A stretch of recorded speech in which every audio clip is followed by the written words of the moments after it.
doing what you do.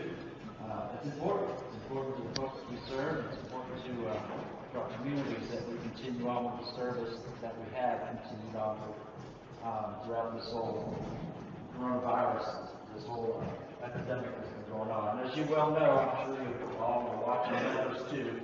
We're seeing an uptick again, it seems like. So we're watching things very closely and continuing to monitor on a day-to-day basis everything that is going on.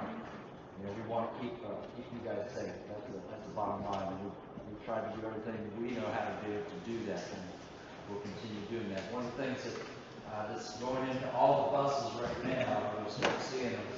I think we got 6 in yesterday, but we got sanitizers that are going to be wall mounted for hand sanitization for the passengers and for y'all as well. But they will be on every bus, and so we'll be using those, utilizing those. We do have more plexiglass that we have ordered for the buses that do not have plexiglass. I know we still got the shower curtains up, and we try to replace those as much as best as we can. We continue to do that, but I have plexiglass ordered for every one of those buses that do not have plexiglass shields. And you guys well know, I mean, plexiglass is hard to find, so when it comes in, who knows. But that is ordered. And those will be going, those will be installed as soon as we get them in. The other thing too, I just wanted to give you a quick update. Talked to Tim yesterday morning, so he's doing better. Still struggling with some things, but he's been going to the doctor and going to be going back in for some more tests on Thursday of next week. So just continue to remember him, if you don't mind, and his family. So, you know, this virus, as you don't know, I mean, it just affects people differently. You just don't know who it's going to hit and how it's going to hit and all that kind of stuff. So, the bottom line is we want to keep everybody safe.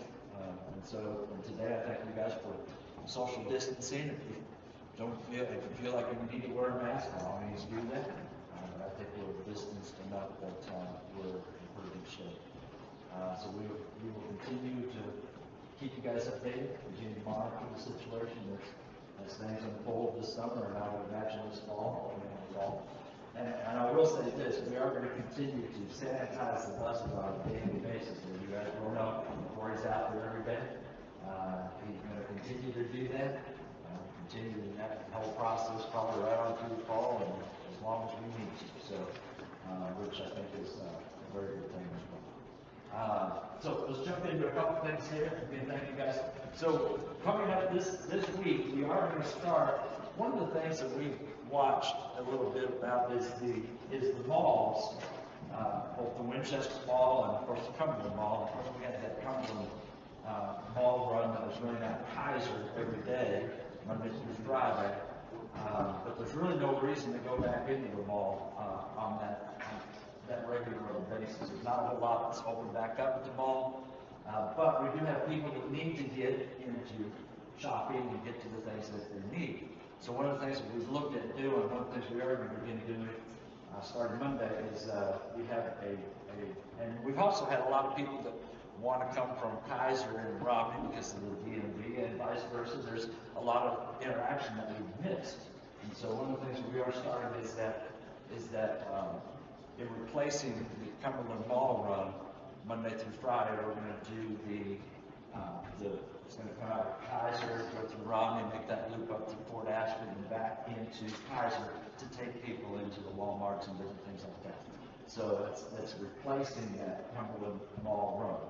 So and then we will be doing a run into Cumberland because we've had some calls. So we're gonna start back up the Romney to Cumberland Mall run Thursday, but we're also going to do one run of Kaiser to the Cumberland Mall, and that'll be on Thursday as well. So that's going to start up so that we hear things and buzz about it. There's been a lot of talk about it, especially people coming out for us. That's one area that we've really been remiss in hitting is that portion of Mineral County. And so I think this kind of helps do that. So we'll see how this goes and how it develops over time. But pretty much it's going to be the same kind of hours that mall run was running. We're just going a different focus and trying to get people into the things that they need, you know, to Walmarts and shopping and different things. So we're going to be doing that. The second thing that's going to be coming along with that is the zone, and then you can see the schedule of it. But the zone, we're going to be moving into, as we move into this summertime and in the fall as well, we're going to be doing what we call the zone fare structure rather than the mileage structure that we've had for, I don't know, the last, 30 years or something like that. We're going to be doing a zone, and we're going to be implementing that on this new run that we're going to start Monday, but it's a zone fare structure. And it's very simple. We don't have time to go through all of it right now, but it's very simple, very, very easy for the passengers to figure out and for the drivers to figure out. You know, instead of trying to calculate that mileage and all the different things that we've had to calculate in the past, so this will just be a very simple zone fare structure that will be implemented on the different runs that we're going to be doing. So, and we'll go through that. We'll go through it with you guys individually, but I just want to introduce you to it. So we're going to be moving into that as we go in as well. So, but you'll see it just steps. Just steps in nothing based off that $1.50 fare that we charge for regular rides. So it's all based upon that, and it depends on which zone we'll go to. Sounds confusing, but it's really not. It's going to be very simple and easy to use. Passengers will be able to figure out right off the top how much it's going to cost them to get to where they need to go. So that's going to be coming up as well. The one thing that I really need to hit with you all is Zonar. Very important that you guys are using that Zonar. If that Zonar is not working on your bus, you need to let us know. All right? It's very important that we're using that. And reason being, and I know, it's a pain and all that kind of stuff, but I'm just telling you, we've got to keep track of our miles. Okay? We've got to keep track of our mileage, and that's how to keep track is through Zonar. One of the things, we just went through our review, our state review, and one of the things that we got hit on, now again, there were reasons for it, because we had to double up buses for social distancing through the virus, through our work routes, all different things. And so, I get it, we understand, but one of the things we fell short on was our PMs. PMs are preventative maintenance. And we do our PMs based upon the mileage off the Zonar. And so when Zonar is not being done, it throws a lot of things off. And so you guys have got to do your Zonar, all right? And because we got to get back on track with our PMs. I mean, we cannot be late on our PMs. It's very important. So please do your Zonar. If you have, like I said, if there's any issues with it, let us know right away so that we can get those things fixed. But just please do your Zonar, all right? It's very important. Yes. Can I say something about that right quick? Yeah.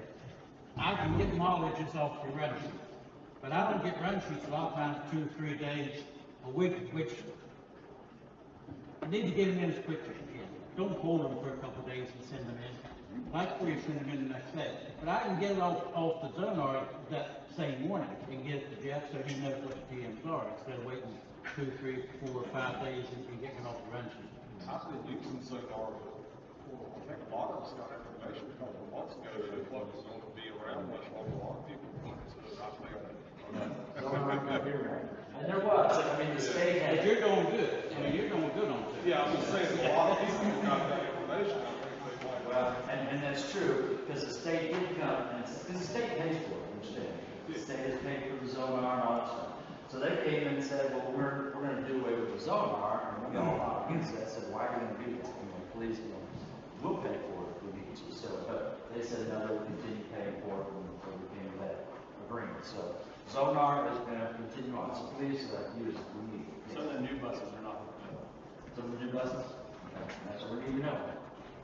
Check it out. Yeah, they're not. I mean, the stuff's there. Nobody's wired. Okay. All right. We'll check into that. And again, and transferring the buses old to new and stuff like that, I realize things can happen, but we'll do that. All right. Second thing I want to jump into is I don't want to take too much time because I want to get Michael going so we can all get out of here. Michael, they all want to get out of here early, so just let me know. So. No, they don't stay. Honestly, Doc, we're going to move on quickly. 6, 7 o'clock at the latest. Okay. Right, Donnie?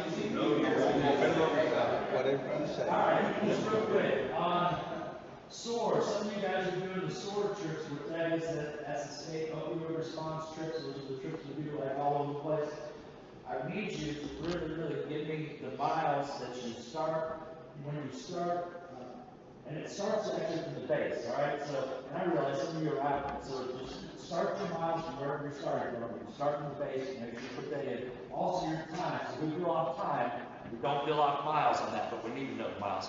But we bill off time, so if you start at the base at 7:30, your first pickup at 8:15, it starts at 7:30, alright? And then it goes till when you come back to the base. So if it's, you pick them up at 8:15 and you drop back off at home at 1 o'clock and you're back at the base at 1:30, that's when your in time is 1:30. So that's what we need. I need those, because we bill by the time, we don't bill by the miles on SOAR. It's a whole different program. And we're shortchanging ourselves if we do that. And you go from the time we leave the shop till we get back to the shop. That's right. Okay. Exactly right. Time you leave the shop to get back. Or wherever you're going before your next pickup. So if you do another thing behind that SOAR, you know what I'm saying? Like if you've got to take your dialysis patient back, it's wherever you start your next project or you end. Yeah.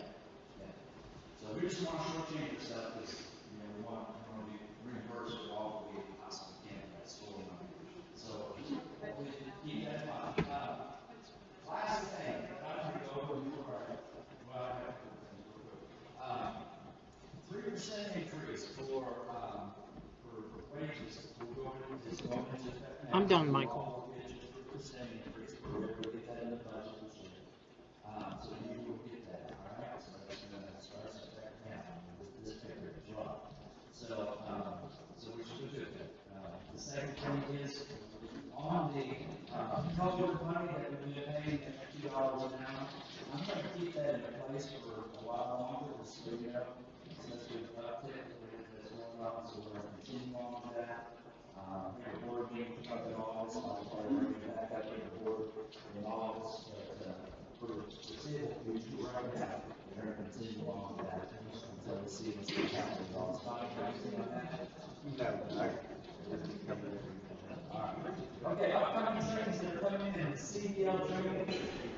Those that do not have a CDL license, and we've got a couple, we are going to provide the training for CDLs, and we want everybody to be in that, and who doesn't have a CDL license. And we will help you get that CDL license, all right? And it's important that you guys get that. Secondly, Zonar training. We are going to be doing Zonar training, so if you don't understand how Zonar works, we're going to be doing that training here real soon. I'm going to have something up on that. We also are going to be doing some ADA and mobility secure training is going to be coming up as well for those of you that may need some of that.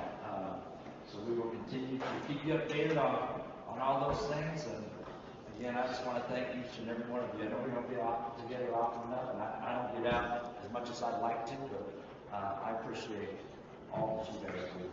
And continuing on with what we're doing. The mission is important, and we continue on as best we can. So I'm going to, Don, is there anything you want to add before? I think we covered it. Cover it all? I think we answered. Michael's got some handouts. Okay. Michael, we're good. Okay, Yeah. thank you. Good morning. Good morning. My trusted assistant here, Douglas, is going to be passing out some